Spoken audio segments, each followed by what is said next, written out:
Insurance isn't one size fits all. That's why drivers have trusted Progressive's Name Your Price tool for years. Just tell Progressive what you want to pay, and they'll show you coverage options that fit your budget.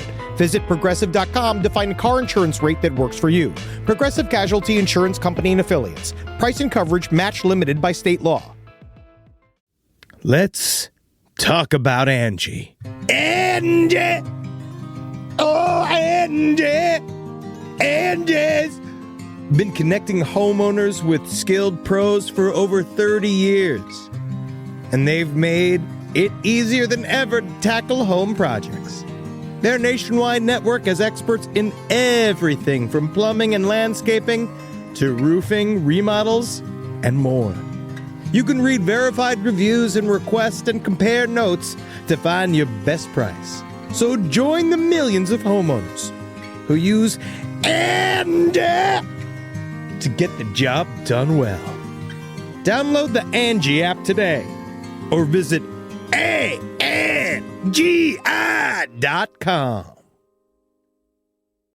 A roast as dark as the night, perfect for fueling the cryptid research and mad ravings required for your podcasting. Don't mind the red eyes. He's just trying to warn you of the bridge. The bridge. Finally, from the caffeine-addled brains of Spring Heel Jack Coffee and Last Podcast on the Left, we bring you Mothman's Red Eye Blend. Yes, delicious Panama beans. Go to lastpodcastmerch.com to order yours today. Hey, what's up, everyone? How you doing? Ben Kissel here with Henry Zabrowski. Yeah, it's me, man. Yeah, bro. Henry Zabrowski is smoking some of that sweet Last Podcast on the Left, babe. So go out there and purchase yourself some. I hope you enjoy it. We have sativa, we have indica, and we have a hybrid. And I have to tell you, from my personal experience, they are wonderful. Super tasty, live resin. You really get the delicious weedy taste, which is what I like. And 3 different experiences. You go to your local vape store and get it. Absolutely. Thank you all so much for supporting the show. We absolutely love you. Can't wait to see you on the road and get that vape, put it in your brain, and have a good time. And if you want us at your favorite weed store, give them a call and ask for them by name. Absolutely. Last Podcast on the Left, it's weed. Hail yourselves, everyone. Hail Satan. There's no place to escape to. This is the Last Podcast On the left. That's when the cannibalism started. What was that?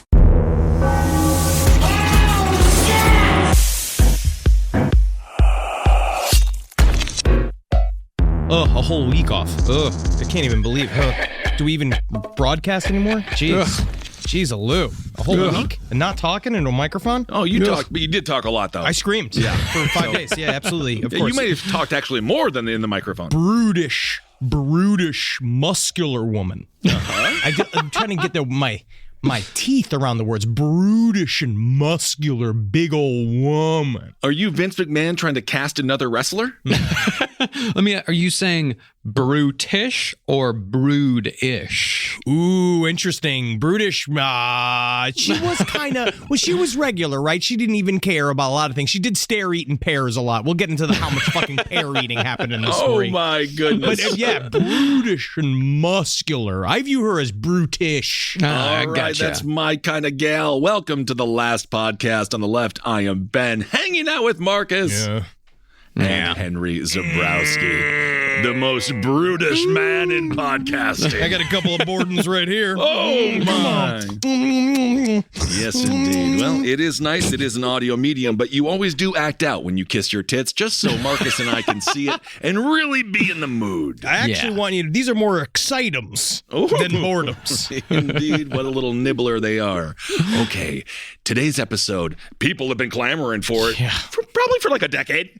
You guys got the emails, I'm sure. Oh, yeah. We are so excited to talk about, oh my God, there's an X involved. Lizzie Borden, part 1. She did it. Whoa! Scratch that from the record, Judge. Scratch that from the record. Getting ahead of yourself there. Ahead of yourself. Yep. The Lizzie Borden axe murders are without a doubt one of the most infamous crimes in our country's history. America's answer to Jack the Ripper in terms of a brutal crime scene. A melodrama of deadly Victorian spinsters and miserable old misers. A mystery for all time. She did it. She did the crime. Okay, Henry, once again, we have two series. You're right. Big thing. Two episodes. You're right. Yeah. But of course, no piece of media on Lizzie Borden would be complete without a recitation of the schoolyard rhyme recounting the murders, which I would hazard to guess is most Americans' introduction to true crime when we are but wee tykes. And I will tell you, I have seen how much documentary footage about Lizzie Borden this week, and the 2 books that we also read to to create the spine of this episode. And each one starts with the rhyme. Oh, so we have to contractually do it. All right, I want to hear this rhyme. Make it pretend like I had friends growing up. True crime voice? Do you think true crime voice? Please. All right. Lizzie Borden took an axe and gave her mother 40 whacks. When she saw what she had done, she gave her father 41. 41!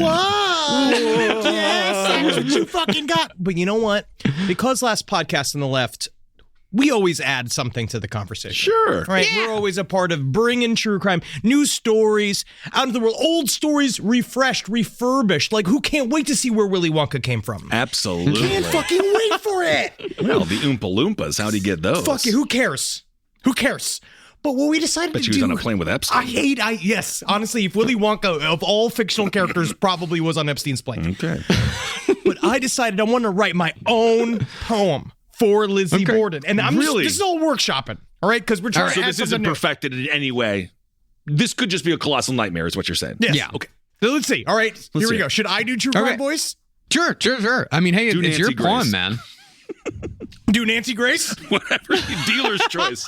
Lizzie Borden is so ratchet, she killed her stepmom with a hatchet. Woo! When her peepaw shouted who, she split his forehead into 2. Let us look at the documents. Wow! You know what? Congratulations, Henry. You are a poet now. And Lizzie Borden, the famous poem, has a second half that nobody ever talks about. What is it? Yeah, It's the that's second true. verse. That's true. It really does. So I wrote a second verse to my poem. All Fall River thought she the culprit. She was vilified from the pulpit. The townsfolk was sure she was a witch, but she's just some regular bitch. Regular bitch, sure. Well, there you go. I can't believe, it's just like, how did he ever rhyme witch with bitch? How did he come up with that? That's unbelievable. Try it. Very good. Now, while neither Lizzie's stepmother Abby nor her father Andrew received anywhere near 40 whacks, both were certainly killed with a short-handled hatchet very quickly and very quietly in a terribly brutal and messy manner. As a result, the Lizzie Borden case was among the first nationally known American true crime stories in the modern mold. This was not the Wild West escapades of Billy the Kid or the train robberies perpetrated by Jesse James and his gang, nor was it even the Bloody Benders of Kansas. Instead, the Lizzie Borden case, in both motive and coverage, could more accurately be compared to true crime cases like the Menendez brothers, or to a lesser extent, in that everyone had an opinion on guilt or innocence, Casey Anthony. Yeah, and that's why I got a new babysitter for my stupid baby. His name is the Grim Reaper. Well, he's not going to be. And now give me a television show, please. Yeah, we'll get you a television show very soon. I do want to point out that Marcus did manage to shoehorn in Billy the Kid, and I am proud of you. Hey, man, it's contemporary. Billy the Kid was like 10, 15 years before that.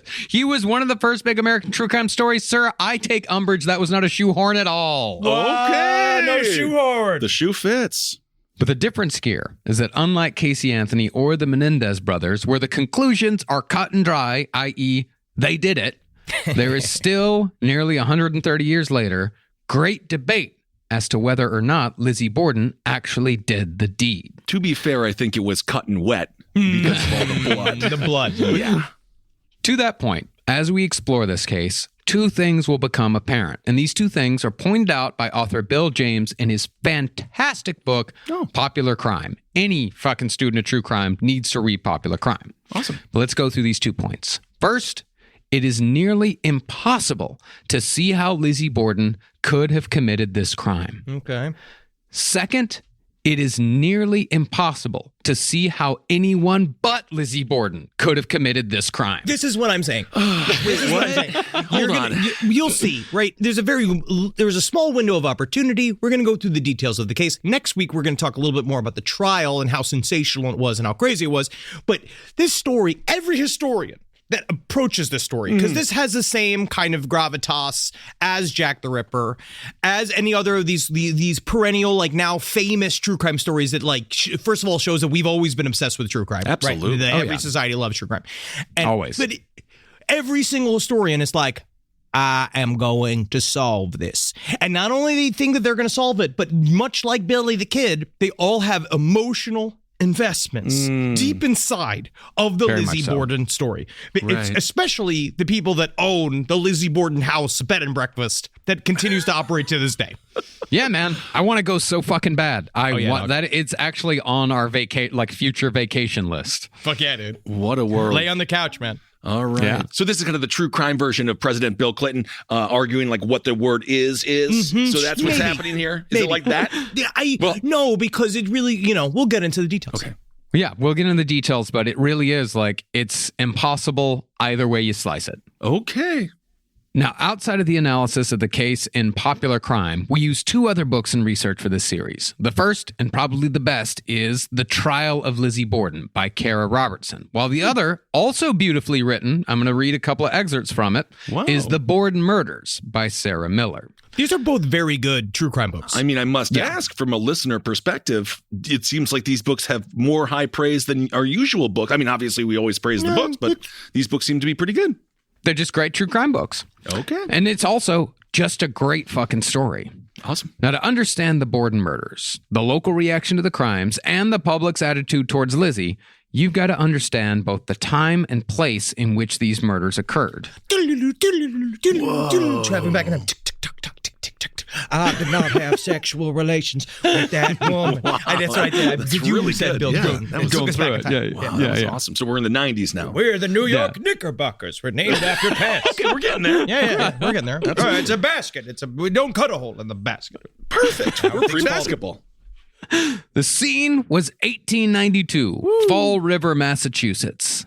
At the time, Fall River was the third largest city in the state, and the Bordens were among the most important and powerful families in town, standing alongside other highfalutin clans like the Braytons and the Durfees. And the Durfees invented sucking your own dick. That's why it was called the Durfee for so long.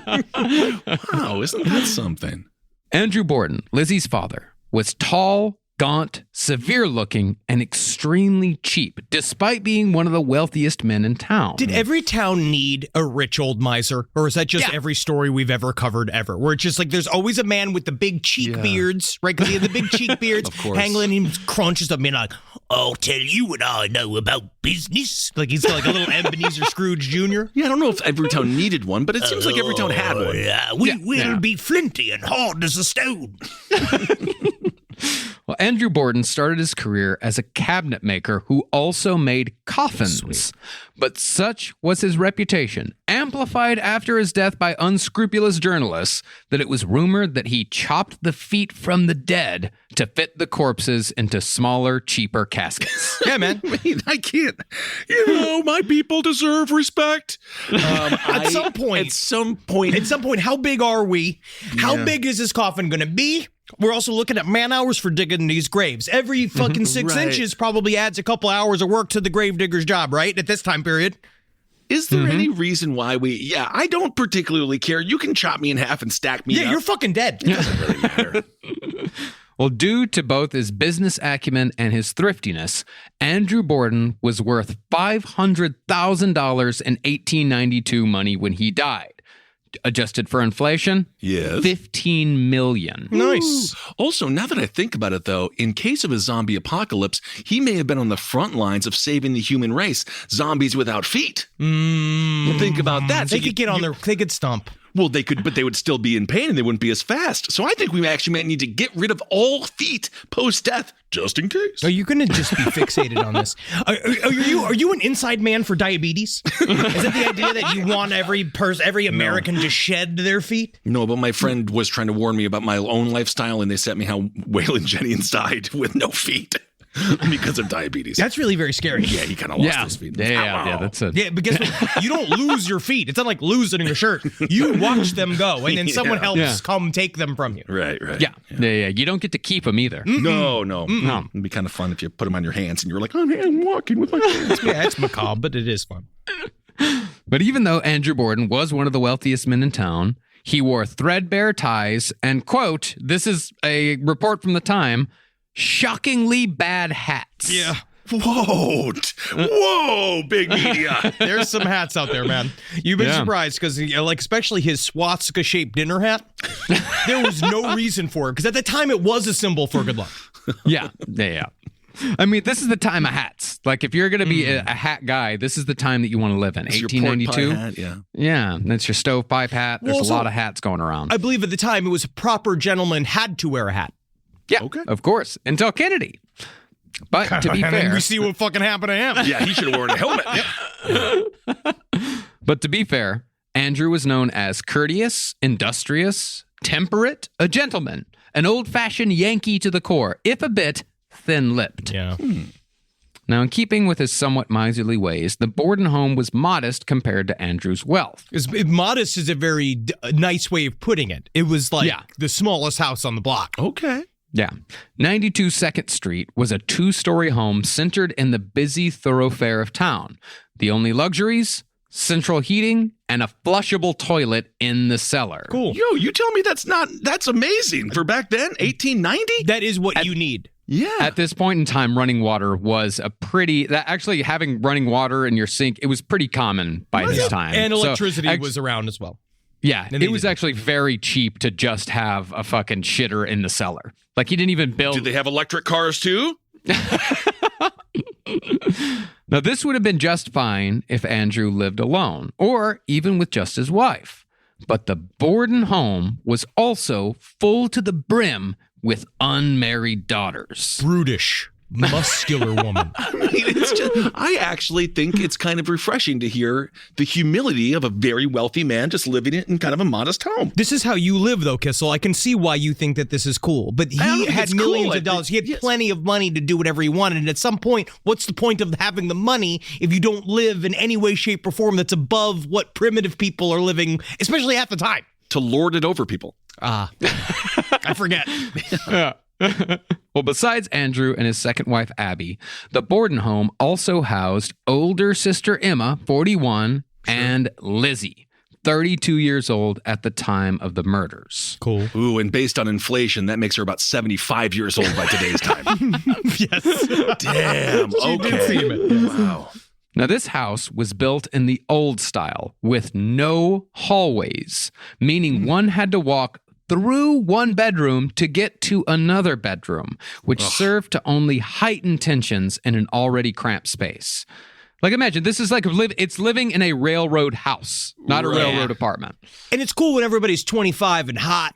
And then, you know, like you got a job together down at the shore and then you have to come back. And also there's the jacuzzi, but then they have the jacuzzi. They can go out and they can do all that kind of stuff. They can all fuck and stuff like that. But when everybody's just covered in lycra and all the bone wear that they had to do and they all reek. And then again, it is just two dumpy daughters. They probably stunk on Jersey Shore as well. Yeah, I mean, with like cologne and machismo. Oh my Pomade. God. I was at a bar and this gal sat down next to me and let me just say she was covering up something.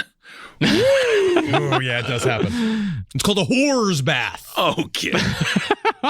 Now, that's certainly a trend in the airports lately, is the cologne in lieu of shower or changing clothes for days at a time. It adds layers to the human experience of you. Like you bring in a human experience. It's 4D. Yeah. Yeah. Now, as I said, Abby was Andrew's second wife and was therefore not Lizzie and Emma's birth mother. Their mother was Sarah. She died in 1863 of, quote, uterine congestion and disease of the spine. All of these illnesses just sound so much worse than whatever cancers we have now. Like the idea of having a spine disease, what does it even mean? They don't know. In the bones? It's not good. Do you have a disease in the bones? Uterine congestion does it mean you have an old baby leg stuck in there? They got to get a traffic cop. That's honestly, all I know. You got to get the congestion out. Yeah, honestly, if you have the miscarriage and it just sits in there, right, and then it slowly, maybe you can build another baby on top of it. We're not doctors. I don't know. We're not, yeah. No idea. No, I don't think you can. I think you die. You don't build a baby out. Well, all right. Yeah. Okay. I don't. Well, 3 years later, Andrew married Abby Gray, a short and plump woman of 37 years whose family was in dire financial straits, which meant that they very much welcomed the addition of a wealthy man who was willing to take Abby off their hands. Remember, this is Victorian times. So 37 years old, poor family.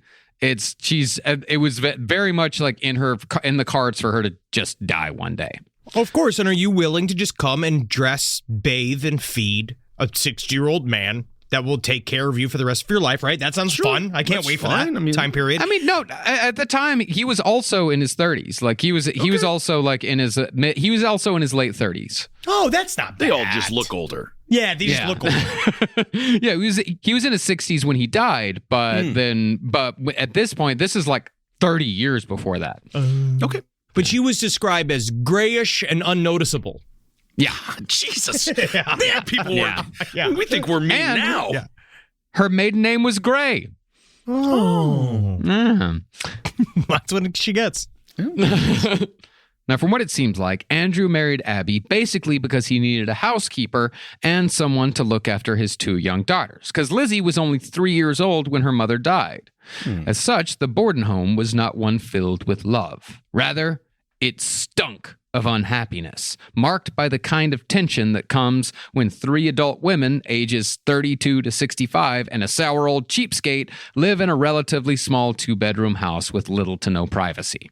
This just sounds like a sitcom from the 1970s, and I wish it was there. I want to see this. Sounds like the waning moments of Hugh Hefner's life.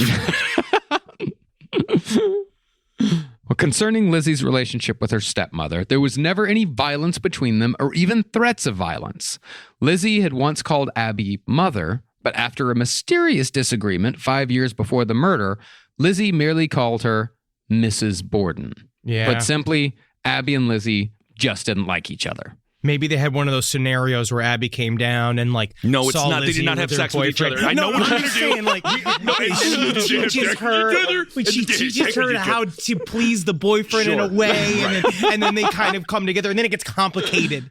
Yeah, because she's just chowing down on that fucking dick, and all of a sudden the girlfriend's just there watching. But then she's supposed to want to eat her asshole. The unique creativity that comes from the Zabrowski mind, unbelievable. Yeah, that is true. I guess of those videos, we never see what comes after. We never see like the next day. We never see the next dinner. Because it depends on who gets the load. It depends on who gets the load. Sometimes they share it, and then you're like, oh, that's a family. Sure. But Andrew, on the other hand, was reasonably well loved by Lizzie. While he didn't wear a wedding ring, he did wear a thin gold band on his finger that Lizzie had given him, which, of course, led to spurious rumors that Andrew and Lizzie had an incestuous relationship that led to the axe murders. But as far as anyone knew, Lizzie never spoke ill of her father.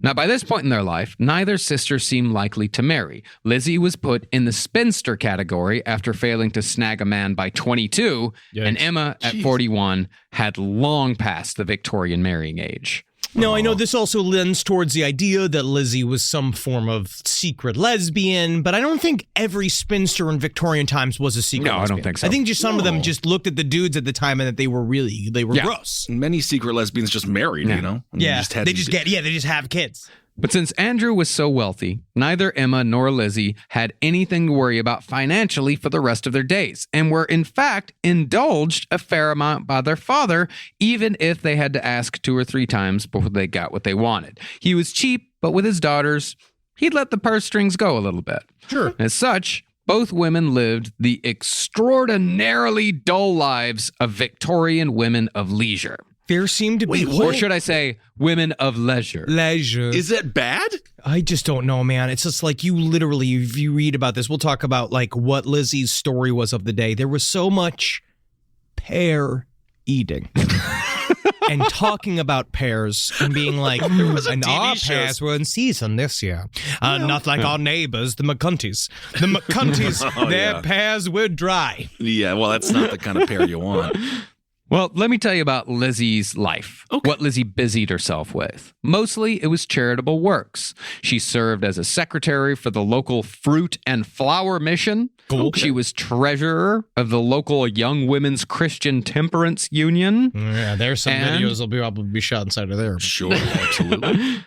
And she was a teacher at a Sunday school for Chinese immigrants. Okay, Put well, another that's way, she was a prudish square. Like, she did temper. She was a functional part of society. She seems like she was doing okay. But I would say I mean- that's what it is. She's a square. She is a square. She She's a did square. lot of- She's a Sunday school teacher, and she's a part of the. Do you know what a temperance union has been? I think they're non-alcohol. Yeah, they're Yeah, they don't like alcohol. They're anti-vax. like, I know. I actually the Yeah. Ken Burns prohibition documentary I was screaming at certain people that I should have respected. Yeah, well, you were But I looking. also understand the men were It's getting too because drunk You were hammered watching a documentary about prohibition. when they throw out the booze. It's just when you see them throw out all the booze, it's just like, really? Wow. yeah. So mean. But while Emma and Lizzie usually got whatever they wanted, stepmother Abby had a lesser status in the household and was barely an entity at all. When she and Andrew were murdered, people had a great deal of things to say about Andrew, good and bad, but nobody had anything to say about Abby. It's almost like she didn't exist in a way, because it was nobody really talked about her in any way, shape, or form. They didn't really mention her outside of the house. They didn't really. She just kind of putzed around. It's kind of a real question here. Like, all the descriptions of the Victorian era are gray, unnoticeable, as you guys said. Do you think it's because the world was gray? There's no color TV. Like, everything. Like, did people just not have creative imaginations? Did they not even? Yeah, of course they think did. in Yeah, color? of course. Yeah, of course. Yeah, they're Oscar Wilde. There are people who like had imaginations at the time period. There were painters and writers and poets. But I think largely people weren't having fun. Right. And you're also talking about, like, these are the upper classes that we're talking about here. We're talking about the wealthiest of the wealthy. Like, the people that were, working in the factories and shit like that, like, they did not live like this. This is not their life. No, they worked until they died. They worked until they died. We're talking, like, upper crust, like, horrific, like, just people that live very proper and things are the way they are. And going outside of that is how there was a whole book about a woman who fucking killed her, The Awakening. The woman who fucking walked into the sea and killed herself because she couldn't handle. Spoilers It's like, here. it's like 40 years old. It's like 120 years old. It's 100. Yeah, it's 100. Yeah, Right. yeah. But that's the thing. People considered Abby's murder more disturbing than her husband's because, as author Sarah Miller put the attitudes of the townsfolk, Abby wasn't worth killing because there was no angle to her murder. Jesus. Well, because this is So about they talking about could motive. see killing Andrew. Like, they could see killing Andrew. Like, well, Andrew, like, might have had enemies. He was rich and so on and so forth. But why the fuck are you going to kill Abby? Why are you going to kill this woman who is of no consequence to anyone? So if you're Abby, you're like, thank you. I guess I get to live because I'm not worthy of being killed. I'm worthy of being killed, damn it. And she did. Yeah. But even below Abby Borden was the family servant, an Irish Catholic named Bridget Sullivan.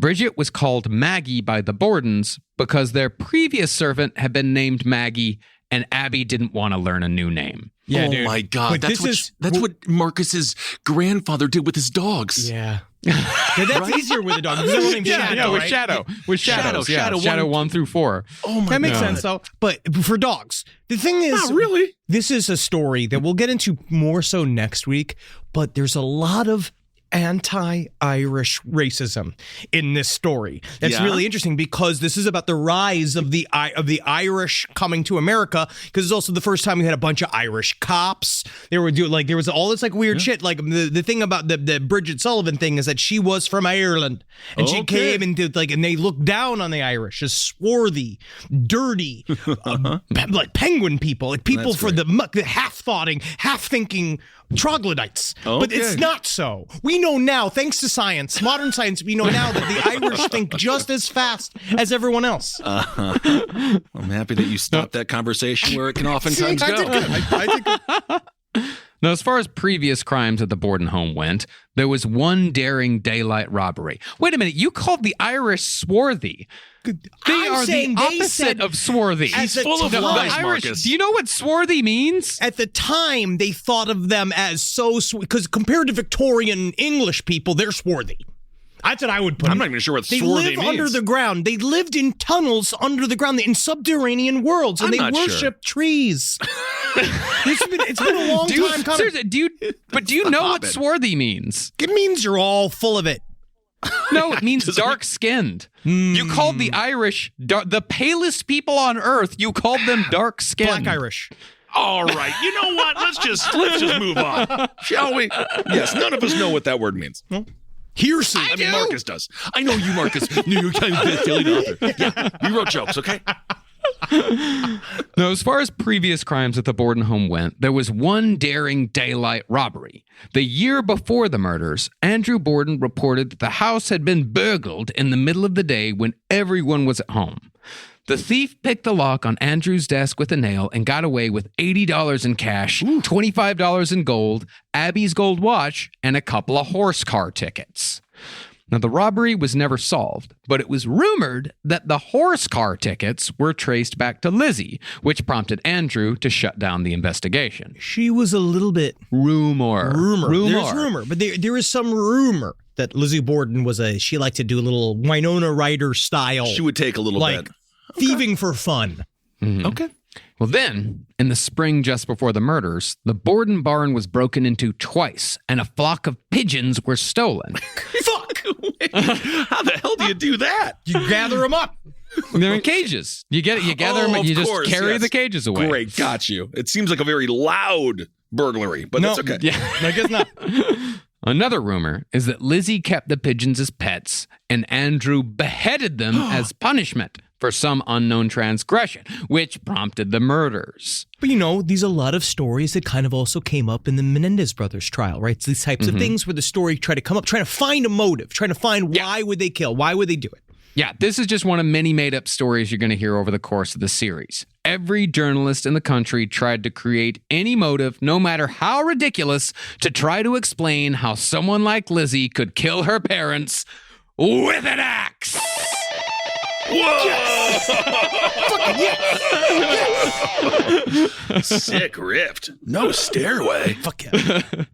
This podcast is brought to you by Squarespace. Squarespace is an all-in-one website platform that helps you stand out online. Yes, that's right. You don't have to smash your face with a hammer. You can just start a business. It's got everything you need on Squarespace, from securing your domain to building a professional site and showcasing your work all in one place. Let's say you want to show everybody how you can carve your ribs out of your lower abdomen so that you look more like a Ken doll. That's amazing. You can bring your vision to life with AI-powered design or curated templates, plus flexible editing tools that helps you create something that truly reflects your style, especially if you are somebody that is trying to corrupt the young men of America. That's what Squarespace is really going to help you. Squarespace makes it easy. It makes it easy for you to put all that together, and you just go to Squarespace and do it all. Thanks, Braden. Head to squarespace.com/left for a free trial. And when you're ready to launch, use offer code LEFT to save 10% off your first purchase of a website or domain. Hey there, everybody. Is your cell phone bill too much money? Are you getting that bill and you're like, hey, what is this? I can't believe for what? For 5G? Are you crazy right now? $100? I don't even barely got any bars when I'm just sitting in my living room, okay? You don't have to deal with that anymore. Are you ready for this? $15 a month. That's right, $15 a month on Mint Mobile. Yeah, baby. Get their wireless plan, because they're just sitting there on the T-Mobile 5G network, and it's just $15. Your whole life, you're just paying all this money every month. You're like, why? Where's it going? It's going to these phone companies that are robbing you. So go to Mint Mobile. Let them help you talk to your mom. So get your new wireless plan for just $15 a month. Go to mintmobile.com/LPOTL. That's mintmobile.com/LPOTL. Cut your wireless bill to $15 a month at mintmobile.com/LPOTL. That's it. There's no catch. Upfront payment of $45 for 3 months, $90 for 6 months, $180 for 12 months. Plan required, $15 per month equivalent. Taxes and fees extra. Initial plan term only. Greater than 50 gigabytes may slow when the network is busy. Includes up to 20 gigabytes hotspot. Capable device required. Availability, speed, and coverage varies. See mintmobile.com. It's obvious we love true crime, but it does make us feel a little paranoid about what's out there, as it should. And that's why it's so important to get a home security system that gives you peace of mind. With Simply Safe, you can stop crimes before they even start using their AI-powered cameras to identify threats on your property and alert US-based live agents to take action. Like arriving in a helicopter in the night, coming down from the helicopter, zipping down and breaking through the windows with their big axes, and going through the house, ripping through the walls, finding the criminals. It's easy to do. Simply Safe has been a game changer for us. And the best part, there's no long-term contract. We've used it since the very early days of Simply Safe here at LPN, and it keeps us safe, doesn't it? It keeps all of our thoughts inside the building. Then there's the ones we let out because they have to go out because that's a part of it. But Simply Safe keeps the other thoughts safe. And for that, we say thank you, Simply Safe. And we want you to experience the same peace of mind as we, which is why we've partnered with Simply Safe to offer an exclusive discount to all of our listeners. Right now, you can get 50% off your new system by visiting simplysafe.com/LPOTL. That's half off at simplysafe.com/LPOTL. There's no safe like Simply Safe.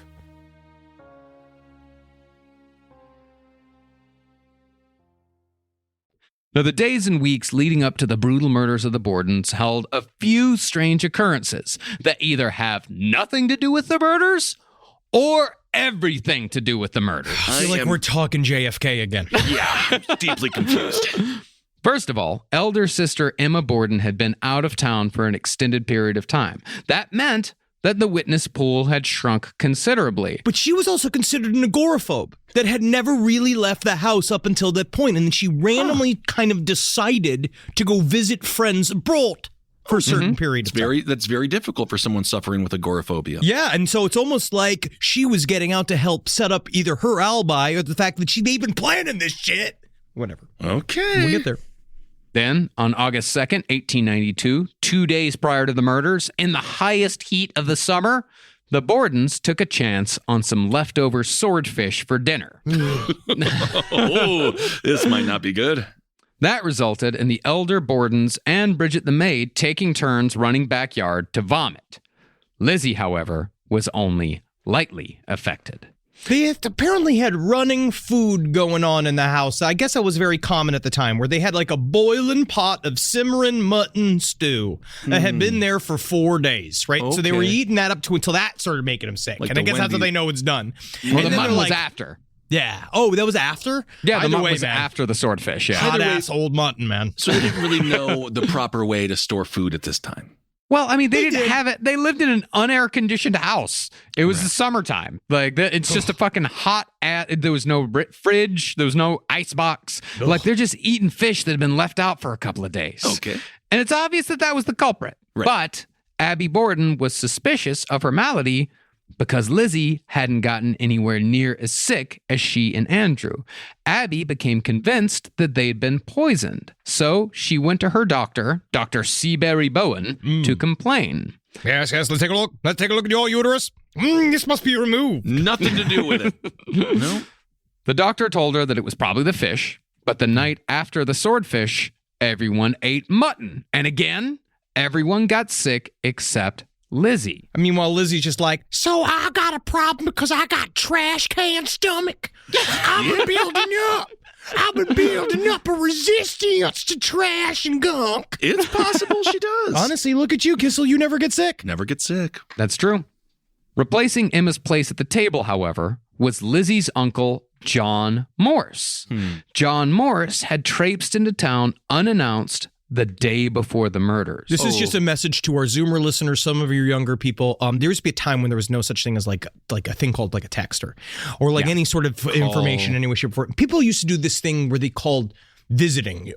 Oh my God. Where they used to arrive Randomly? at your house. They used to just God. come to your house and you wouldn't even know. They would just knock at the door and then they'd just be there. And like now, obviously, that is a social crime of the highest order. Oh, absolutely. But then that's how people arrived at your house. So you just wake up one day and then you hear a knock, and then your brother is there. Yeah, and then you have to feed him. You're like, you're made to feed him? Yeah. Well, John Morris was known as a quote-unquote horse trader, meaning he wasn't unsavory, but not necessarily trustworthy either. It's a lot of judgment in this world. A lot of judgment. That's all. It's Victorian England. That's all it is. Okay. Or actually, it's not England. It's Victorian times, but it's America, which is more judgy, I would say. Yeah, I think so. We the English are pretty judgy. Yeah. Especially now. Yeah. Well, John Morse would stay the night at the Borden house in the guest bedroom the night before the murders, but would leave to run errands the next morning right before the murders occurred. There's got to be something relaxed to that. You got your big horse boots on, you got your pipe, and you go out there, and you also have a cheek beard, and then you sit by a roaring fire going like, so, business, how is it faring? And then, like, that's fun. You could just come in and you eat somebody else's mutton. Yeah, of course. Eating someone else's mutton. I've seen that video as well. So this guy is kind of the Cato Kalin of the story thus far. Very much so. He absolutely Very much a is. Cato. Yeah. The best/worst house guest ever. Now, according to one witness, Lizzie had allegedly gone to a drugstore the day before the murders to ask an employee named Eli Bentz if she could buy 10 cents worth of prussic acid. Diluted prussic acid was used to treat a variety of maladies, but in concentrated form, which was how Lizzie was trying to buy it, prussic acid was a transparent, colorless poison. Ooh. How does the poison, when you just make it less, not be poison and become medicine? I mean, if you drink an entire bottle of booze, you'll die of alcohol poisoning. But if you take one shot... Or you become an outlaw country singer. Yeah, you lose your toes. Well, Lizzie said that she needed the prussic acid to treat a sealskin cape that had been eaten by insects, and prussic acid was indeed sometimes used to kill moths. But Eli Bentz, master of his own little pharmaceutical kingdom, said that he refused the request, saying prussic acid could only be sold under doctor's orders. Oh, now I can't sell you this medicine, but I can remove your uterus. Sir, this has nothing to do with that.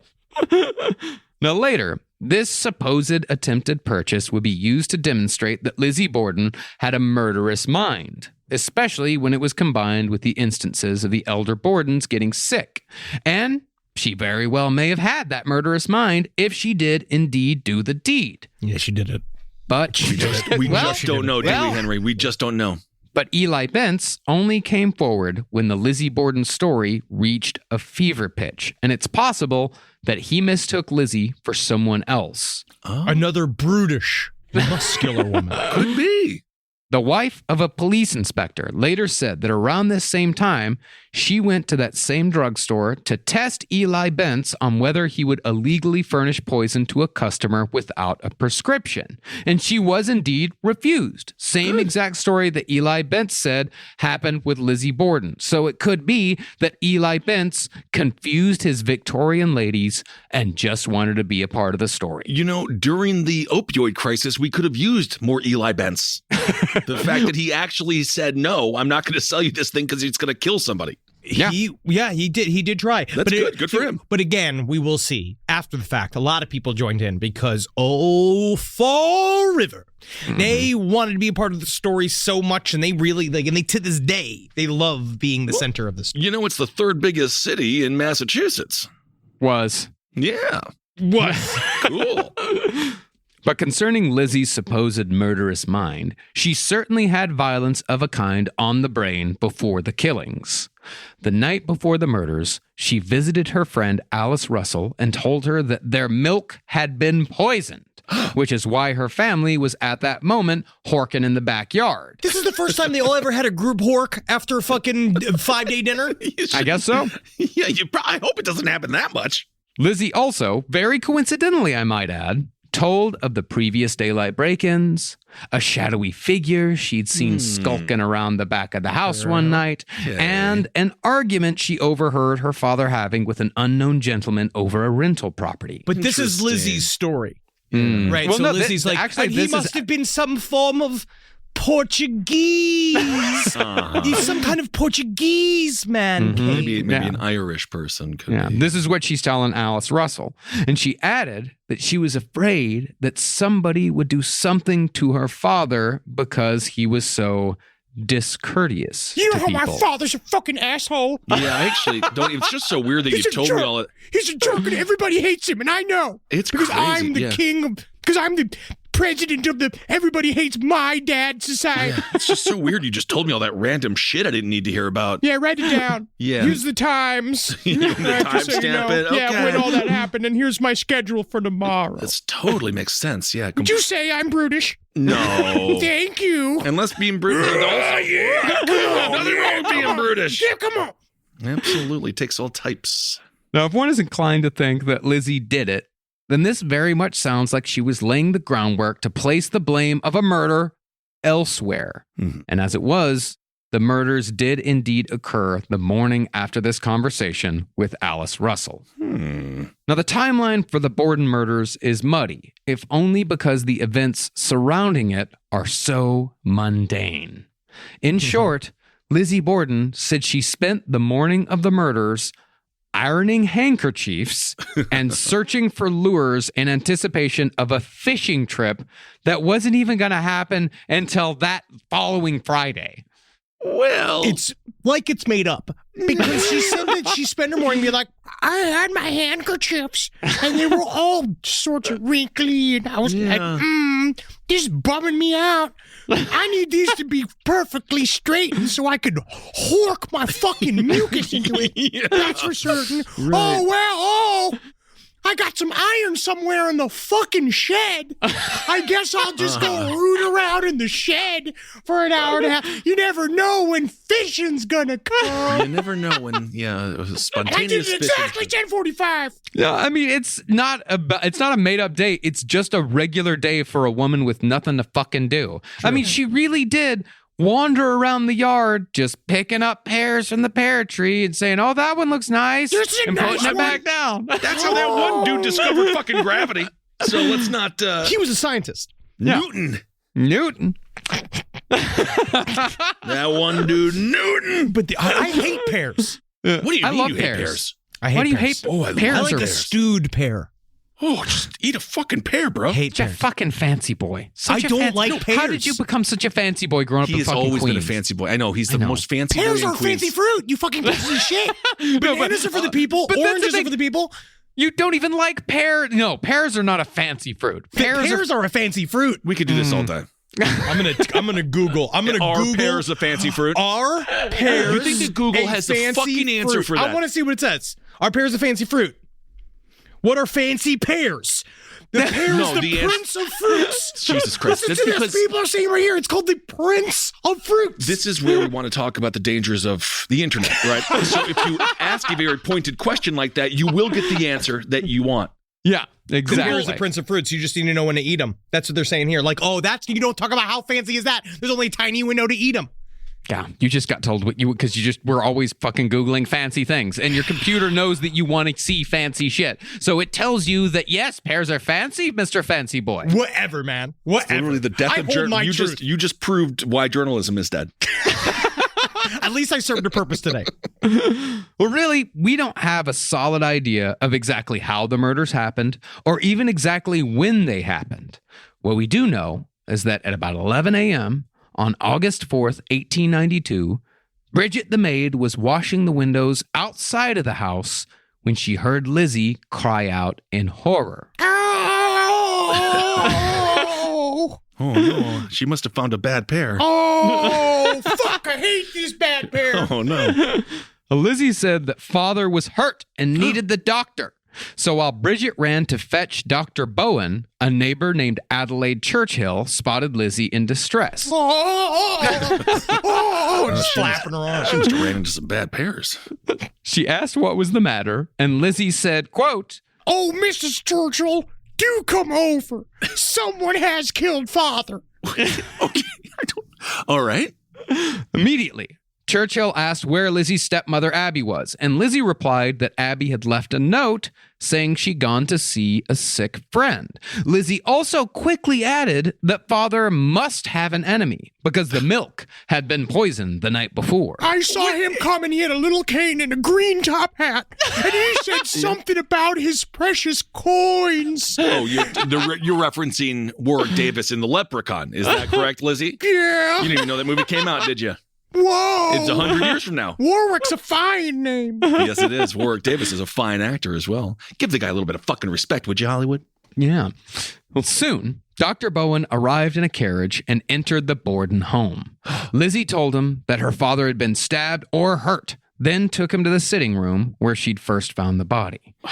What Bowen saw was Andrew Borden's corpse, lying on a sofa sideways with a face so smashed that Dr. Bowen didn't recognize him. Oh. As Sarah Miller put it, his features were a pulp of chipped bone and razored flesh. He seems to be kind of hurt. You need to get a Band-Aid or something. Yeah, Lizzie, he really does, doesn't he?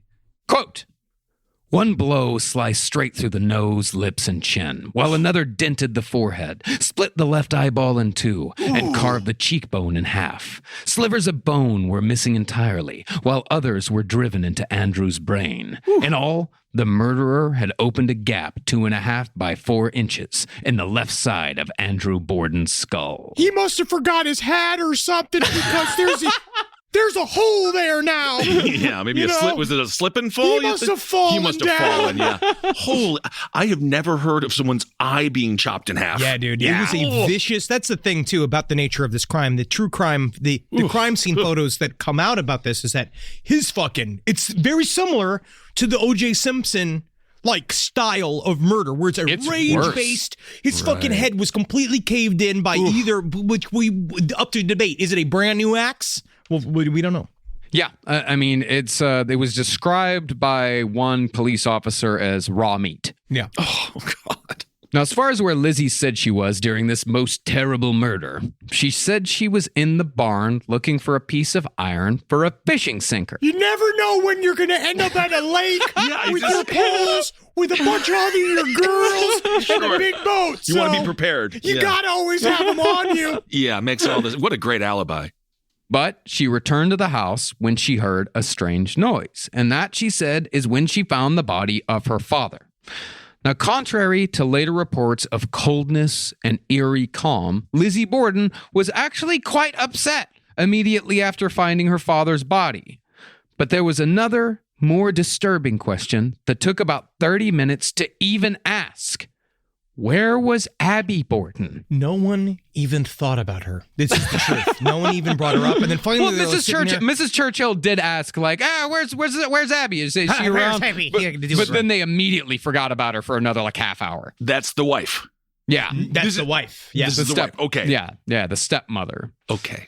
Well, Bridget and Mrs. Churchill decided they couldn't wait until more police showed up to look for Abby, so they began searching the rest of the house, knowing full well that the murderer might still be in the home.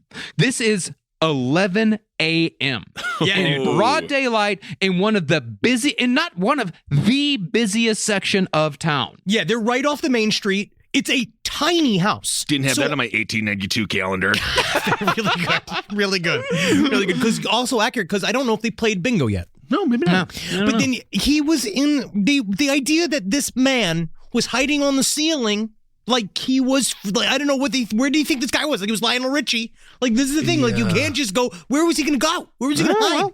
Well, let's get into it. Okay. The murderer, whether they were already miles away or sitting downstairs, was done with their grisly business for the day.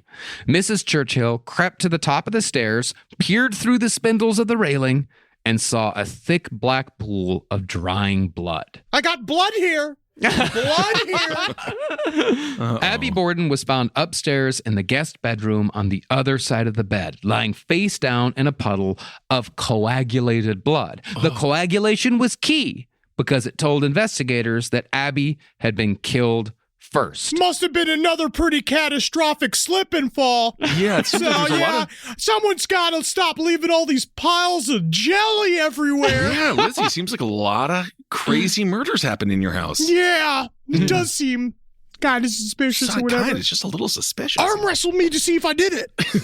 Come on. Come on. All right.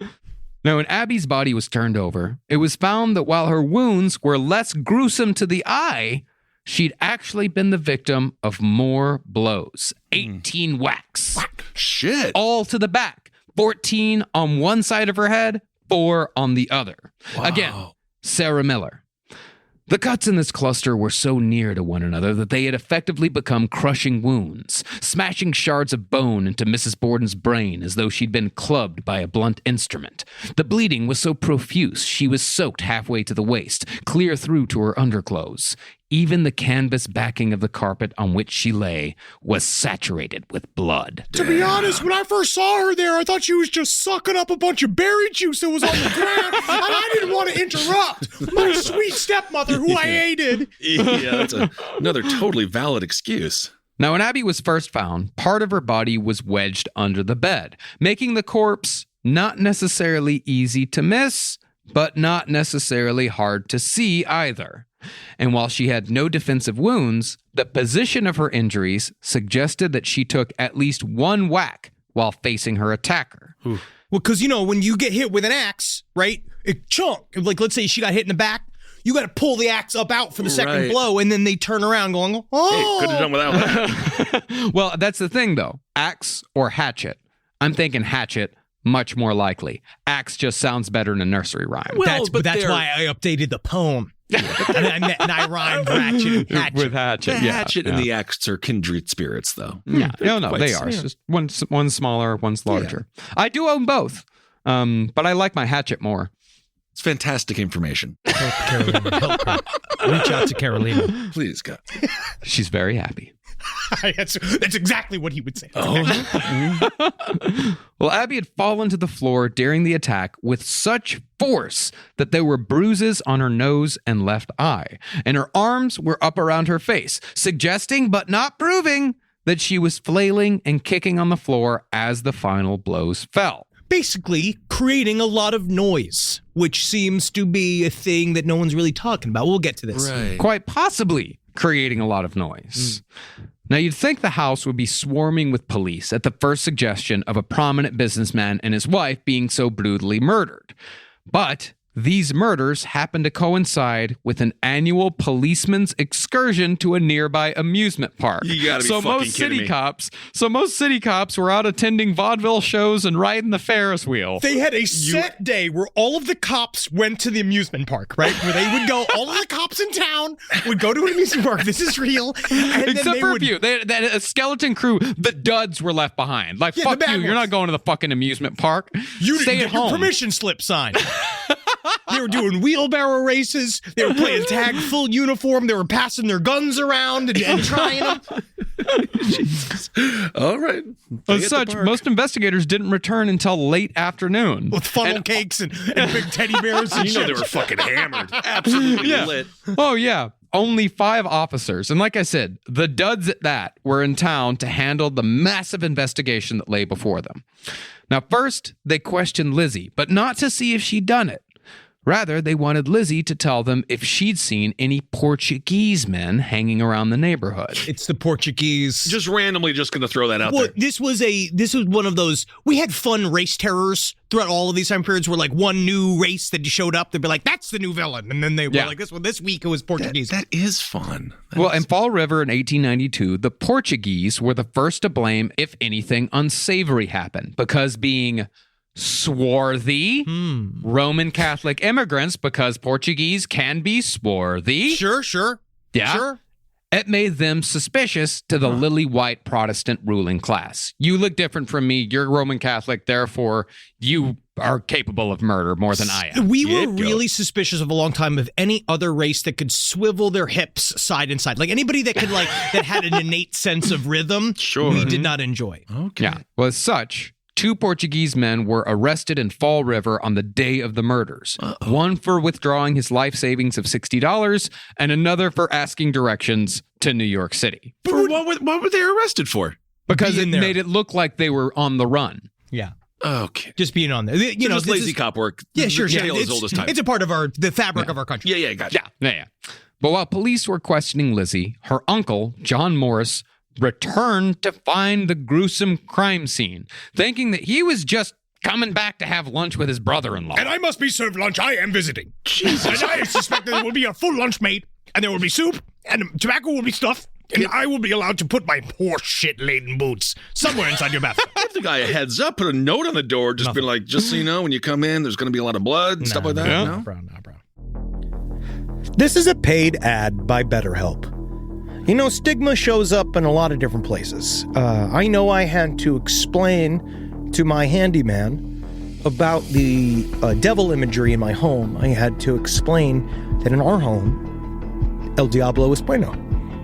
And he reluctantly agreed. I think largely just because he was in my home and he was scared. But over time, he began to see, the devil can be my amigo. See, even in 2026, stigma can get in the way of a lot of things, right? My handyman almost didn't put up my floating media cabinet, right? You got to get support for your mental health. Maybe you've encouraged friends to consider therapy while avoiding taking the first step yourself because you're busy, worried what others will think, or telling yourself you should handle it alone. No, you need a team. Get therapy with BetterHelp, the world's largest online therapy platform. Give me a space to slow down and talk through what's building before it feels unmanageable. So let's take a short questionnaire to identify your needs and preferences, and BetterHelp will handle the initial therapist matching work for you. Their industry-leading match rate means BetterHelp typically gets it right the first time. Feel confident knowing BetterHelp therapists work according to a strict code of ethics and are fully qualified. So don't let hesitation hold you back. Find support with BetterHelp. Sign up and get 10% off at betterhelp.com/lastpod. That's betterhelp.com/lastpod. Back to school season. You've got the new backpack, the folders, the 17 highlighter colors. But there's one essential that never makes the shopping list. Their pillow. And we all know better school days start with better sleep. So we've got big news. Coop Sleep Goods is running their back-to-school sale. Save 20% on the entire collection. Spend $150 or more and get a free gift. The sale starts July 28th and ends August 25th. From cooling pillows to mattress toppers that transform thin dorm room mattresses, the only thing left to blame for a bad night's sleep is their insomniac roommate. Coop's pillows are adjustable, built to fit how your kid sleeps, whether that's a twin XL dorm bed or their room at home. Spend $150 or more and get a free Ultra Tech pillow protector. Head to coopsleepgoods.com/comedy. COOP sleepgoods.com/comedy. 20% off plus a free pillow protector with $150 or more. Hi, listeners. Marcus, Ed, and Henry here. It's a little bit of an announcement. You loving all the episodes of Last Podcasts on the Left lately? Well, listen, now you can get even more from us. Squeeze it out of us. If you want to hear new episodes ad-free and unlock access to Last Podcast on the Left 7 days early, subscribe to SiriusXM Podcast Plus on Apple Podcasts or visit SiriusXM.com/Podcast Plus to start your free trial today. Do it. Now, in 1892, the idea of identifying criminals from hair, clothing fibers, or even fingerprints was unheard of. Fingerprint identification wouldn't be used in the United States for almost another 20 years. 1911, that's when fingerprinting started in the U.S. Therefore, evidence that could have easily led the investigation away from or towards Lizzie Borden was overlooked, destroyed, or completely unidentified.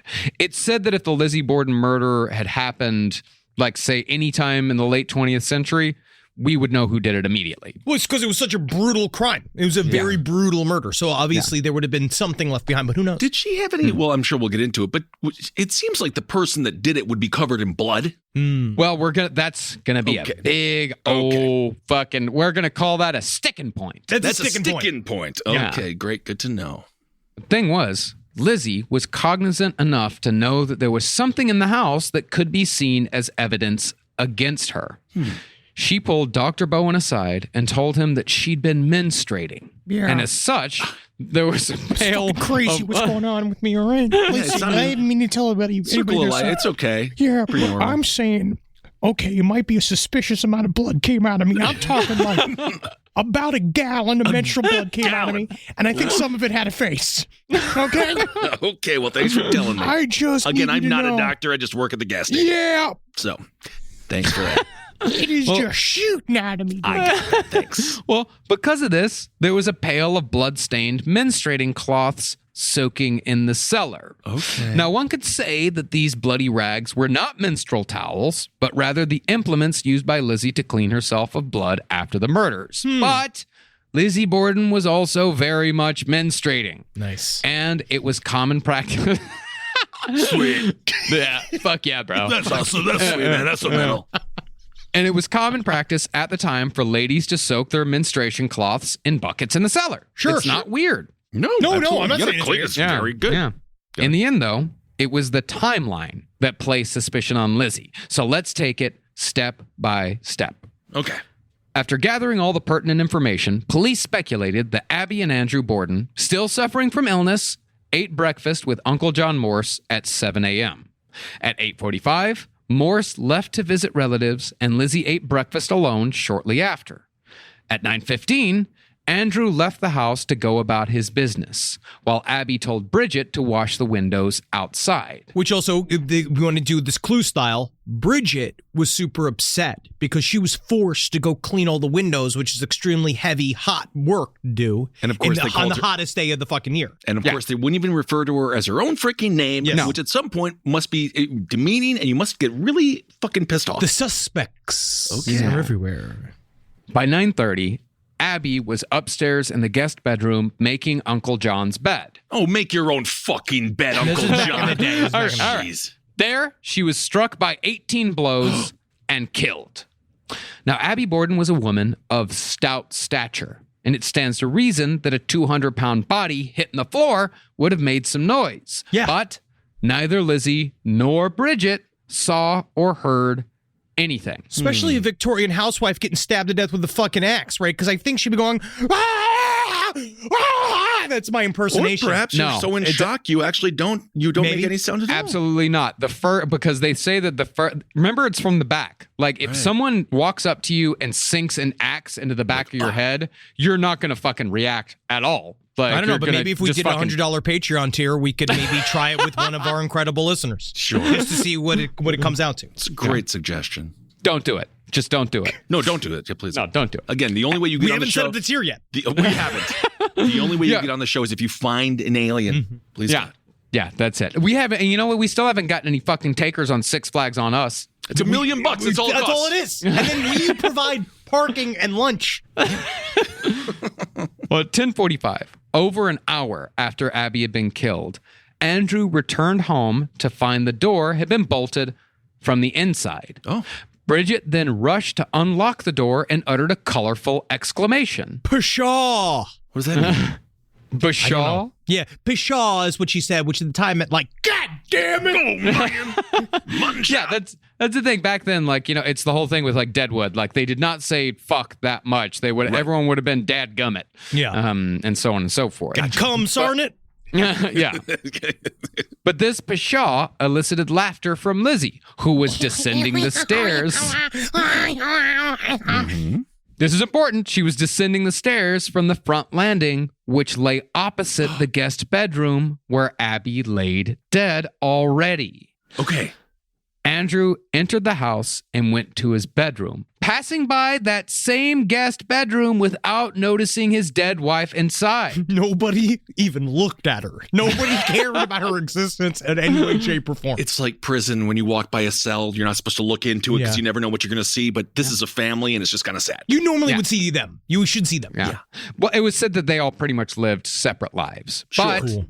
Andrew then came back downstairs and did ask Lizzie, where's Abby? Okay. And Lizzie said that she'd gone out after leaving a note. Yeah, she said something about like these two guys that came from Brazil that were going to go down to the fair together. They're going to get where the cops are. You know how they love all the Portuguese guys. Sure. Yeah, and I'll run train on her or something. So bizarre that I didn't really read the note. Just really bizarre you're telling me that. Andrew then went to the sofa and laid down for his morning nap, while Bridget went back outside to finish cleaning the windows. Sometime between 10:45 and 11:45, The assailant attacked and killed Andrew Borden, again without anyone noticing. Then the mysterious assailant seemingly disappeared into thin air. But the one thing that's also, again, weird about the state of the corpse when they found it is that if he was there taking a nap, why were his boots on? Well, you take a nap in boots. Yeah, you can take a nap in boots. But not at the time. At the time you undressed. This is the thing. This is one of those little sticking points. On the other hand, Henry, there was also no signs of a struggle. There was no signs of anything. He might have known his assailant and didn't see it coming until all of a sudden she was like, and here's time for your end, Daddy. Well, I mean, I feel like even if I know you, but if I saw you with an axe, I would be like, okay, what's up? You know, unless I was running real fast. I'm the fastest man within 10 feet. I'd be a blur to before your I'd be plantar's like fasciitis. Yeah. That is true. And this whole house is like 10 feet from end to end. It's tiny. Okay. And here's where things start to go sideways.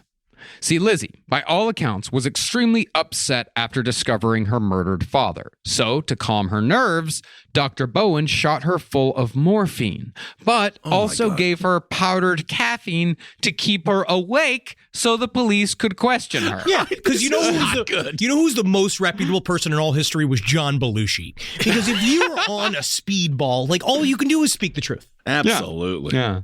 See, when officers began questioning Lizzie in earnest after putting together the timeline, she spoke in a calm and collected manner, without the least sign of agitation, sorrow, or grief, or any particular urgency towards catching the perpetrator. In other words, she was high as fuck on morphine. Yeah, she was high as fuck. Okay. Yeah. And she's like, oh, fucking you just tell me where I could get a cheeseburger. I know it doesn't exist. But I've been thinking about this idea of a burger. It's called a burger. She came up with the hamburger, huh? Maybe looking at her father's cocaine and morphine. Wow, maybe looking at her father's face reminded her of ground meat. Well, the other thing about Lizzie is that she was an emotionally flat person by nature. She was a bit of a dud. Now, she was distraught sometimes, like when a description of her father's injuries were read during an inquest, and she cried until she threw up. Unless it was an act. Yeah, unless it was an to act. cry until you throw up, that's pretty good acting job. I could throw up right now. I'm sure. Yeah. But other times, most likely when she was shot up full of morphine, she was so inscrutable that the press described her as a sphinx, which, for the most part, that was Lizzie's baseline personality. Yeah. She, like most people in these situations, oscillated between shock and composure, dealing with her grief in a way that was specific to her. Of Lizzie, Police Officer Philip Harrington said, quote, I don't like that girl. Under the circumstances, she does not act in a manner to suit me.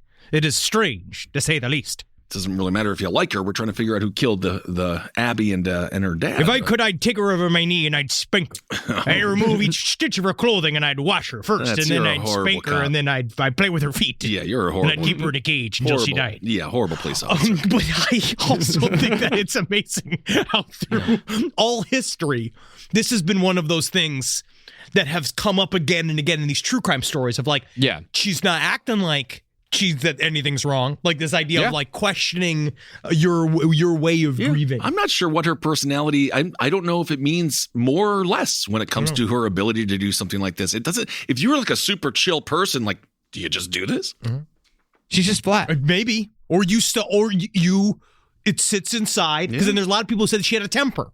That was the thing that kept coming up. She had a temper. She's outbursts. The people who said that she had a temper aren't necessarily the most reliable of people. We'll go through a lot of these things that people said about Lizzie Borden on the next episode. Is there a single honest person in Fall River? It's the third biggest city in the state. Yeah. But on the other hand, I don't necessarily blame investigators for at least suspecting Lizzie in the murders, because to believe an outsider came into the house to commit the crime, you had to believe an increasingly unbelievable series of events. And these are as laid out by Bill James in Popular Crime. You had to believe that the intruder entered the house unseen, and that he murdered Abby Borden in an excessively violent manner without making any loud noises or attracting the attention of two other people in a relatively small house. And you've also got to put this in the scene. You've got to put this at 9:30 in the morning in a busy thoroughfare. Absolutely. But if Abby Borden happened to have had some form of mystical gold coin that belonged to an entity that would show up and he'd be like, I see, you've got me gold. Like, then I could see how. I'm just so happy you didn't follow in your father's footsteps and become a cop. I mean, how many crimes can you blame on leprechauns? I just keep arresting the Irish. This is an Irish crime. Mm-hmm. We also had to believe that Abby Borden's body lay in the house for at least an hour, if not 2, before anyone noticed it, and that the murderer himself remained hidden in the house that whole time without anyone seeing him. And honestly, you see the position of the body. Her feet are hanging out in front of the bed. Like, she was visible if you looked in the room. The body was moved. The body in the crime scene photos was moved. That is not where the body originally was. Okay. Additionally, you had to believe that this assailant murdered Andrew with the same amount of violence, again without anyone noticing, and that this mysterious assailant left this house, located in a busy neighborhood, covered head to toe in blood, and carrying a big bloody hatchet, because the murder weapon was never found. Whoa. And that's up to debate. We'll talk about that next episode. Okay. Finally, the note that Lizzie said her stepmother left, saying that she was going to go visit a friend, was never found. And that is in itself extremely suspicious as to why Lizzie said that. It's very difficult to be like, because she was in the house the whole time, except when she was like, fish, oh my dish. Like, she was just in the other thing, just like, because that's the only way you could imagine that she didn't notice anything, is that she's so simple. Right, because that kind of feels like there's one of the directions that her defense ended up going, being like, this simple woman couldn't possibly come up with this plan. Meanwhile, she's just like, yeah, I don't know what anything is. You know, like, meanwhile, she was well aware of things. Absolutely. Yeah. But there's also the equal improbability of Lizzie's involvement in the murders. And it all comes down to one word: blood. Yeah. Okay. I've seen the documents. See, if there's one thing everyone knows about axe murders, is that they're generally messy affairs. I don't think so, yeah. Yeah, what with the extreme amounts of blood splatter. It's all the stabbing and the axing and the splatters. That's what it is. Yep. Yeah, especially when it's not just one axe wound here that we're talking about here. We're talking about 14 on the father and 18 on the mother. Deep wounds that completely destroy and mutilate entire heads, human heads, full of blood and brains. You get a good chop on the dad, right? You get a good chop, it fucking sinks into his head, right? So then you have to pull it up out. You have to hit him again with it, right? So you're 14 times? But you're looking at the blood going up, right? The blood goes up to the ceiling. Right, They always talk about that's where they look for. They look for it's the exit wounds. It's how it pools, which is also weird that the mom was all the gore and shit was concentrated underneath her.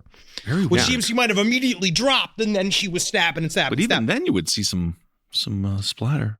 Well, concerning Abby, Lizzie was seen by Bridget after Abby had been murdered, and Lizzie was completely free of anything even resembling blood. Additionally, she was seen almost immediately after Andrew's murder, and again, no blood. Weird. Now, some speculated that she wrapped herself in sheets to protect her clothes, but unless she had completely mummified herself, then hidden the rags from investigators for days on end, she would have at least had blood on her face, hands, feet, and hair. I also think, though, when it comes down to it, I want to see these menstruation rags. I mean, isolate the audio. We'll get to it in a second. We'll get to the menstruation rags in a second. There's also a suggestion made in a 1975 made-for-TV movie starring Samantha from Bewitched, Elizabeth Montgomery. Okay.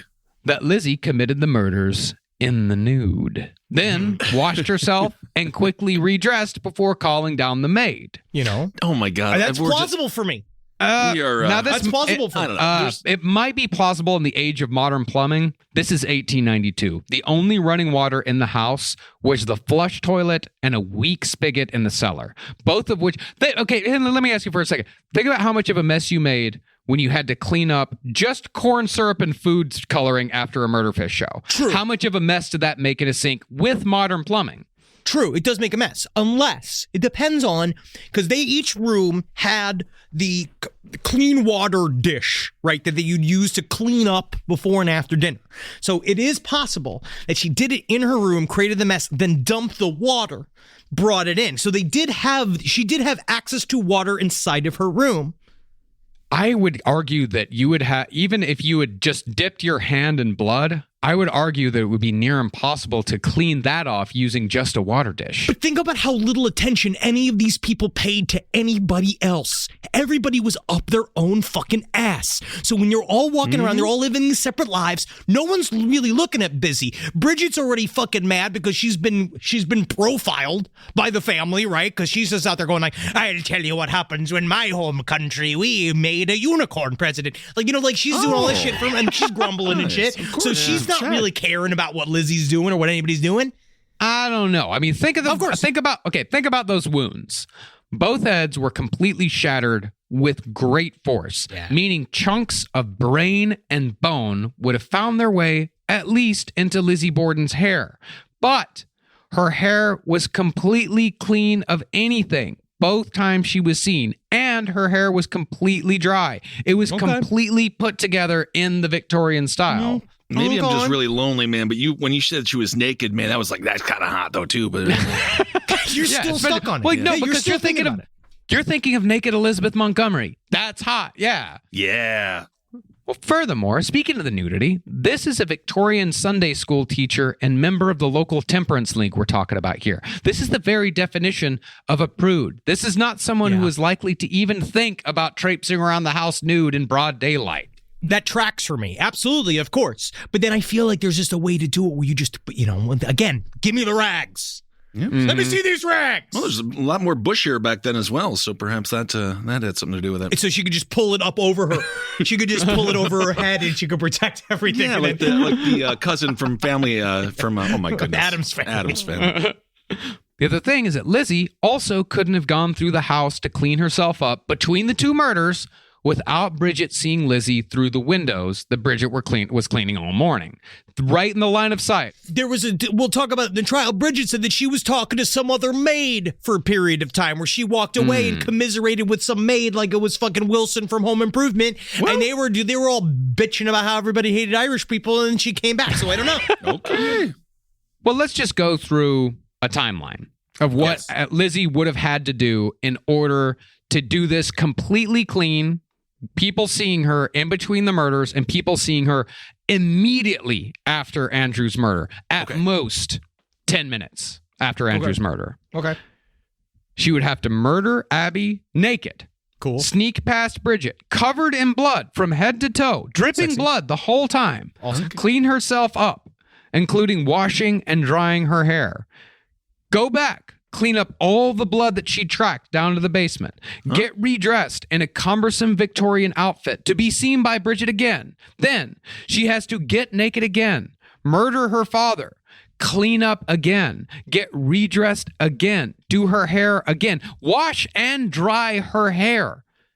Then you're left with an impossible time crunch. The practical example Bill James uses: go to the kitchen. Empty a bottle of ketchup all over yourself, your face, your hair, your shoes, your clothes, everything. Bill James is weird. Bill James is fucking, he's fucked up. He's fantastic. I love him. Then go see how long it takes to get yourself back to clean and dry, even while using a modern sink and shower. You'd be hard-pressed to do it under an hour. I agree. I really do agree, because it is strange. But I also wonder, is there a way to have put, like I've seen in movies, I don't know if people do this or not, like put a pillow over the dude's head and then fucking hit him with the axe. Well, where's the pillow? But where's the pillow? Like, that's the thing. The cops turned this tiny house, turned it upside down for days on end, and looked through the entire thing top to bottom and found I blame nothing. The franchise villain, the Leprechaun. I know you do. I know you do. But the other scenario, in which the Bordens are basically murdered by a ghost for no reason anyone has been able to figure out in 130 years, is nearly as implausible. There's no motive there besides just random. Like, I understand random. But Lizzie also doesn't have a motive. Well, I feel like it's kind of like when I go home for Christmas and I explain to Natalie like just beware of my mom's psychological games. If and your then, mom like, dies over Christmas, though, all of this will be used against of you. course. But no, but I'm saying that when Natalie comes back, she's just like, your mom's fine. I don't know why you think she's playing all these psychological games. I was like, I know the cues. I know. And so it's like within a family, but you know what I mean? But I'm saying that within a family, there are things that build up over time. I think that you can kill somebody just because you don't like them. I don't think you can. She's menstruating. This is more of a therapy. That's more of a talk to your therapist. Are you about seriously going to blame it on the menstruation? Menstruation. What are you, an 1890? You're an 1892 lawyer? That's exactly what they tried to blame it on in the trial when they tried to fucking prove that she was guilty. Again, Jesus we are Christ. not lawyers. We are not doctors. She's on the rag. That's probably why she fucking killed him. That is a satire angle of mine. It's satire angle. I see. But she's mad. She could have got mad. She could have gotten mad. Sure. Are you going to say anything like, I don't trust anything that bleeds for 5 days and doesn't die? You want to say that? You said that. You want to say that? You want to go for that? He said that. I love menstruation. Great. Yes, we all have a good attitude towards menstruation here. Absolutely. We really do. But the problem fucking 9 years old. I'm a 9-year-old. No, like, I mean, I'm just having a good time. I love it. Yeah, I know. But the problem here is that, this crime takes an insane, if Lizzie Borden did it, Right. it takes an insane amount of premeditation. It takes, and that's the other, it takes an insane amount of premeditation. She also she would fucking risk doing it while her uncle is in town, that he's gone for the morning, and she's going to say, today's the day that I do it. She's going to risk it while Bridget is there. She's going to risk all of these things. And the other thing is that she doesn't have a motive really, because she lives a comfortable life. She had plenty of money. She had a lot of her own money too. This is a mystery. It's why it's a fucking mystery. Has anyone ever suspected John, the brother? I'm actually about to get to that. I'm actually about to get to that. But no, it's the whole thing with means, motive, and opportunity. Quote Bill James once again, is that he does a great breakdown of means, motive, and opportunity, in that it's a great investigative tool, but as a prosecution tool, it's actually fairly useless, because the way he puts it is that he has the means, motive, and opportunity to buy a watermelon. Does he have the means? He can do whatever he wants. Does he have the means? Yeah, he's got $5. Does he have the motive? Yeah, he likes watermelon. Does he have the opportunity? Sure, they sell watermelon at the supermarket around the corner. That doesn't mean that he bought a fucking watermelon. Gotcha. Unless he has a watermelon. Unless he's holding. The thing is, the two parents are still dead. That's a good Somebody point. did it. Right. That's the true. watermelon. Yeah. Now, when word got out about the murders, the people of Fall River swarmed to the Borden home, and by the next day, over 1,500 spectators had gathered at the scene to see what they could see. Hey, honey, you want to go fuck up a crime scene? Yeah. Great. I brought all my extra horse blood. We could just kind of spray it all over everything. Perfect. That's awesome. And of course, the newspapers turned everything up to 11 immediately, speculating that Jack the Ripper had come to America just 4 years after he'd escaped capture in London. Wow. But since Lizzie wasn't named a suspect for a while, the newspapers took it upon themselves to announce that John Morse, Lizzie's horse-trading uncle, was the main suspect. Ooh. It was reported that Morse had appeared in town unannounced the day before the killings without any belongings and had stayed in the room where Abby Borden was killed. Plus, one of his early jobs had been as a butcher, meaning he was comfy with blood. Just because, again, that's more watermelon talk, where it's the idea of just because you're a butcher doesn't mean you love blood. You just are used to blood. Sure. Good point. Yeah. And so, this being 1892, the townsfolk, upon seeing John Morse in the street, they formed a mob and called for a lynching then and there. They needed television. That's great. Yeah. They really did. Thankfully, though, this mob was stopped by 2 police officers who had been assigned to John Morse just in case this very thing happened. That's how common it was. Okay. Oh, yeah. Just a bunch Good of work, people. Good work, human race. Forming a posse must have been the funnest afternoon you could have in the 1890s. I remember when people used to form a posse to go watch Friends on Thursday night. Yes, that was what we used to watch Lost. Together. We had our Lost posse that we watched Lost every week. It was Were wonderful. you happy with the end? Yeah, I was fine with it. I don't know what everyone bitched so much about. It was actually I was fine with it too. Great. Yeah. Now, there was one suspect in the stranger category at the beginning, a pale young man spotted by Borden family friend, Dr. Benjamin Handy. You don't want to know how I got my name. I'm about to get a house visit from Dr. Handy in our hotel room. Oh, my goodness. I can't wait. Well, according to Handy, this young man kept his eyes fixed on the sidewalk and walked nervously on the morning of the murders. He's just a writer. Yeah. When this young man, identified as Mike the Soldier, was questioned and released, Dr. Benjamin Handy began accusing every stranger in town.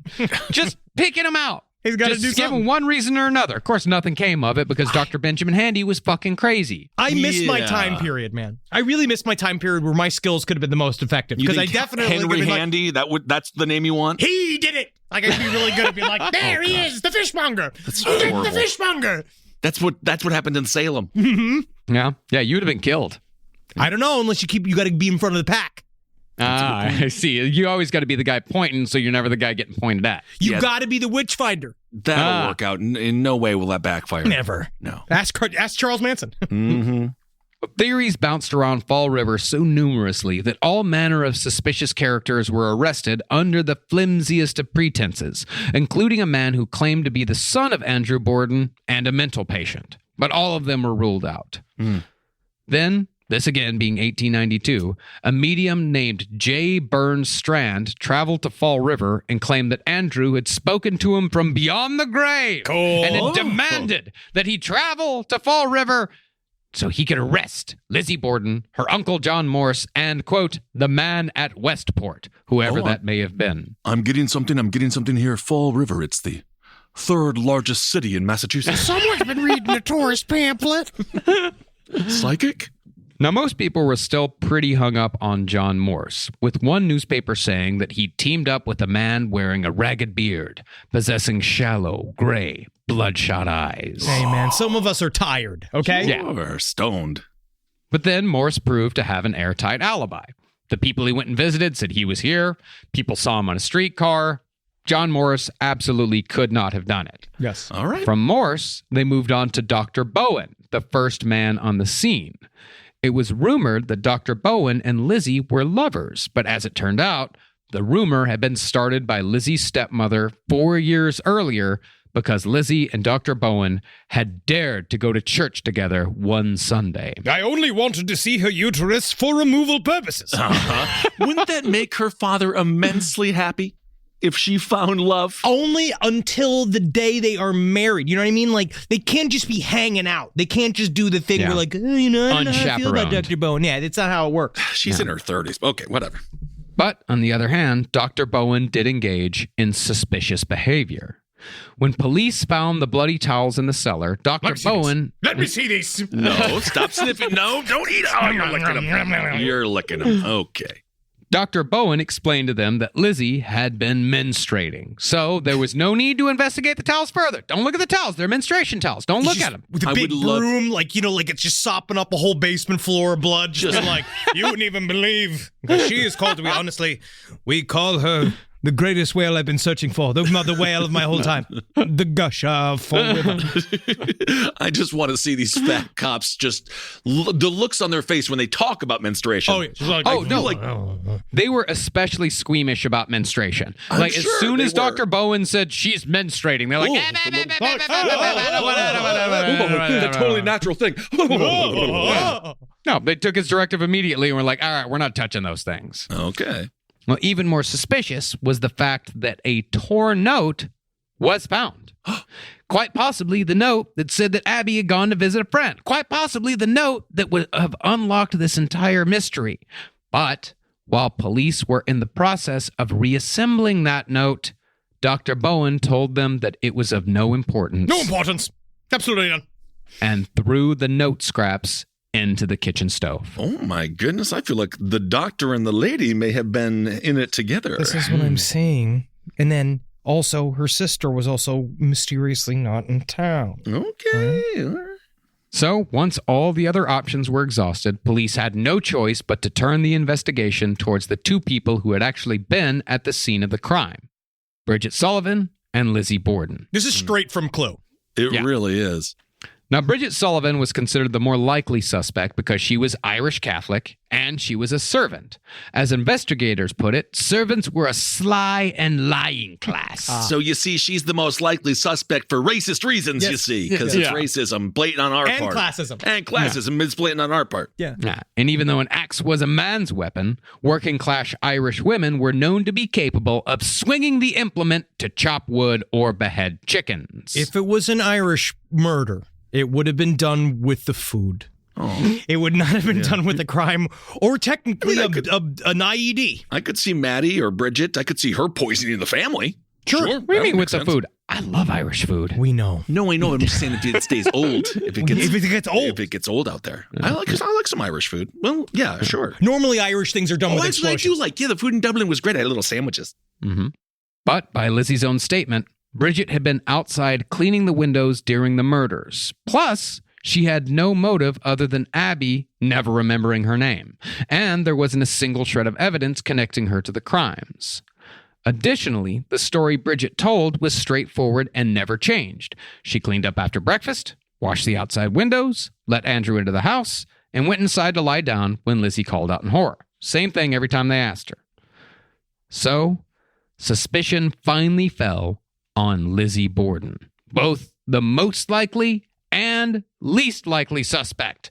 And that's where we'll pick back up for the conclusion to our series. I'll tell you what, these cops better check her Mozilla. I don't know what that means, but all right. It's Casey Anthony reference. Yes. I see. Yeah. Mozilla. If she had Firefox. Firefox. If she had Googled like how clean up blood fast, then that would be definitely a bad thing. But back then, the only Google they had was a bent bugle. Oh, isn't that They couldn't do anything with that regarding information. Absolutely not. Another home run from Henry Zabrowski. Thank you all so much for listening. Google was a bent bugle. You get it? Doesn't really even make sense. Google and bugle. No, you didn't. Actually, that was a very good poem. It was a very, very good poem. Thank you all so much for listening. Lizzie Borden, part 1. I can't wait to hear the end of this story. Holy hell. I didn't realize how fucking brutal these murders were. Yeah, dude. Thank you all so much for supporting us. We just saw, thanks for, just saying that you like the show and stuff like that. With this, what was this? The Spotify, like, what's the Spotify Wrapped? Like the spy every year. They're like, we've been spying on you too. Like, it is weird. What you've been listening to. It is weird, but it's also fun, and I'm glad that they're out there. And you guys, we want to thank you so much for the support you guys given us all year. We're so excited to continue on into 2022. We got a couple of dates left this year, though. A couple? We got like 34, bro. Oh God, yeah. We got 9 dates. We got 9 dates left this year. Very, very excited. Coming to you, Portland. Can't wait to be in Oregon again. And then we got Birmingham, Alabama. Yeah, we got Seattle, we got Boise. Vancouver, we got Boise, Idaho, we got Birmingham, and we got New Orleans. We usually do New Orleans in December. So New Orleans in December. Go to lastpodcastontheLeft.com for all the tour dates for the rest of the year to see if you're in the Pacific Northwest or the South, we might be coming near you. We just might. And also check out, we got our documentary that Kissel and I are part of called Fresh Meats on Tubi about Jeffrey Dahmer. We did our best. They did yell at us about doing characters. And they called it Fresh Meat, which is kind of funny. I know. They said I couldn't do characters, and you do understand how often I did break into character, and then be like, I wish you'd stop that. And then I'm like, well, you brought me here. Yeah, I'm doing my best. Talking head work, Henry. Yes, I did my best. It's less performative than you think. I am an actor. I know you are. Then we have our Soul Plumber. Check out Soul Plumber. Yeah, Soul Plumber. Issue 3 should be coming out soon. We got a second printing of issue 1 out there. So if you've missed issue 1, check it out. And issue 3 is going to be coming out soon. It gets fucking nuts. Issue 3 is the action issue. Yeah, I'm excited. Ooh, and H-Bone and I, we're also, I think it's called Behind the Monsters or something like that on Shudder. So check that out. Mm-hmm. And to keep on supporting all the shows here on Lost Podcast Network, thank you all so much for your support. Yeah, No Dogs in Space. We just finished our 5-part series on the Velvet Underground. So if you've been waiting, thank you. So if you've been waiting for the whole thing to be over and done with before you listen, it is now up and available wherever you listen to podcasts. Fantastic. And of course, check out Top F for all the insanity of the political world. We talked about Liberty University a little bit today. Believe it or not, it's totally fucked. Yeah, I bet. Yeah. All right, everyone. Yep. Again, just thank you so much from the bottom of our hearts. Can't wait to see you in Oregon. Hail yourselves. Hail Satan. Helgin. Magustalations. Help me. Don't kill your father. Don't kill your stepmother this weekend, and then you're better than maybe Lizzie Borden. Lizzie Borden did it. I still say she did it. I mean, We're going it to get there. seems. We're going to talk. I'm kind of on Team Henry, but goes back and forth. We're going to solve it, though, of course. Yeah. So we're finally the one piece of media that will solve it. Yep. Most likely and least likely. See you next week, everyone.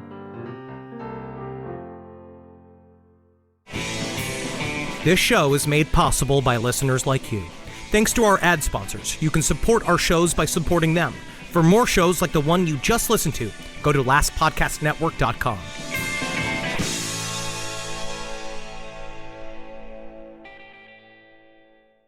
Back to school season. You've got the new backpack, the folders, the 17 highlighter colors, but there's one essential that never makes the shopping list. Their pillow. And we all know better school days start with better sleep, so we've got big news. Coop Sleep Goods is running their back-to-school sale. Save 20% on the entire collection. Spend $150 or more and get a free gift. The sale starts July 28th and ends August 25th. From cooling pillows to mattress toppers that transform thin dorm room mattresses, the only thing left to blame for a bad night's sleep is their insomniac roommate. Coop's pillows are adjustable, built to fit how your kid sleeps, whether that's a twin XL dorm bed or their room at home. Spend $150 or more and get a free Ultra Tech pillow protector. Head to coopsleepgoods.com/comedy. COOP sleepgoods.com/comedy. 20% off plus a free pillow protector with $150 or more. Hi, listeners. Marcus, Ed, and Henry here. It's a little bit of an announcement.